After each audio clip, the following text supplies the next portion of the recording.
An awful lot for people to be worried about right now, their physical health, their economic security. So what's your advice as to how to deal with these tough times?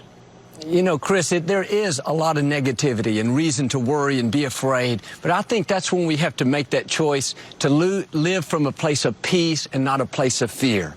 You know, you take it one day at a time. You know, it's just as I've learned it's just as easy to worry as it is to believe that God, you've got me in the palm of your hand. You've got us through in the past, and you'll get us through again. We talked a couple of years ago, and it's funny because you mentioned the negative conversation that we all have going on in our minds all the time. Am I good enough? Can I handle this? And you say that the way to break through that negative conversation right now is to seek peace, and that peace is a place of power. Explain that. Yeah, it really is, Chris, because, you know, when you live worried, when you live negative and just, you know, thinking about all that could happen, all that could go wrong, we're drawn into negative. Our life follows our thoughts. And I'm not saying it's easy, and I'm not saying to deny the facts, but I believe when you live from that place of peace, a grateful place, you draw in peace. You draw in your faith. And that's what helps you get through these tough times. Not that, you know, we're denying it all, but you can just choose to live from that place of peace, and that's what gives you the strength and the power to make it through.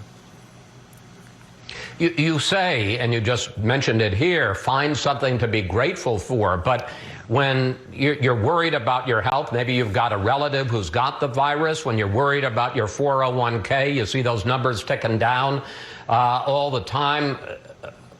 What do you find to be grateful for? Well, Chris, you got to find something, and I believe we all have some reason. Maybe we do have our health. Well, you know what? We can thank God for what we have, or we have a place to live, or we're in a great country.